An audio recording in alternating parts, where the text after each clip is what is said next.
The NTSB has released its preliminary report on a collision between two Endeavor flights at LaGuardia Airport on October 1st. Hi, I'm Morgan, and this is an aviation safety alert. This is an ongoing investigation, but the NTSB issued a preliminary report on November 6th regarding an October 1st collision between two Endeavor Air Delta Connection flights.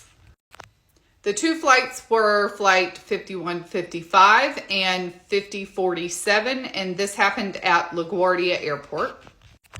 Both planes were CRJ 900s, and those are regional jets that seat about 90 people. One of the planes was Flight 5155. It was going from LaGuardia to Roanoke. It had two pilots, two flight attendants, and 28 passengers, and one flight attendant sustained minor injuries from that flight. Flight 5047 had just landed at LaGuardia coming from Charlotte. They had two pilots, two flight attendants, and 57 passengers, and there were no injuries reported on that flight. So this is the event log with a diagram. The yellow is Flight 5047. That's the flight that had just landed from Charlotte. And the blue is Flight 5155, and that's the flight that was going to Roanoke. The transmission log is listed at the top. So Flight 5047, which is the yellow, the one that had just landed from Charlotte, exited runway 4 onto taxiway G. 5047 then contacted ground. Ground instructed 5047 to taxi onto taxiway B to taxiway M and then to lane 12. 5047 read back the ground's instructions. After that, crew of 5155, which is the blue, contacted ground and stated that they were in lane 17. Ground instructed Flight 5155 to runway 13 via taxiway A to E, and then to hold short at runway 4 and give way to the other flight at taxiway M. The crew on 5155 read back the ground's instructions.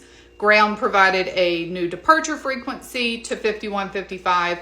5155 affirms the new departure frequency, and then the collision between 5047 and 5155 happened.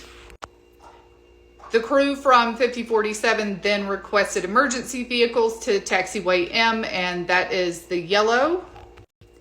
This is the damage to 5047. So this is the flight that had just landed from Charlotte, and the wing of 5155 clipped the nose of 5047. This is the wing from 5155. This is the one that was in blue on the diagram and the one that was taking off and going to Roanoke, and that wing, which looks like the right side, clipped the nose of 5047. This is the end of the preliminary report, and the investigation is ongoing. But Flight 5155, which was the one in blue on the diagram and the flight that was going to Roanoke, the captain recalled he was looking down into the cockpit to visually verify the airplane trim setting as part of the checklist. And when he looked up, he saw Flight 5047 to the right. That's the one that was in the yellow on the diagram and had just landed from Charlotte. The captain of Flight 5155 stated he attempted to veer left to avoid the other aircraft, and the captain of 5047 stated that he applied brakes immediately before the collision. And this happened on October 1st, and the preliminary report was issued by the NTSB on November 6th. Once the NTSB releases the final report, I'll make a part 2 and a follow-up to this with the final results. If you want to stay up to date on aviation safety alerts, travel tips, and general airline and aviation videos, follow my page. If I can find any videos online from within either one of those flights, 5047 or 5155, I will post them in the comments.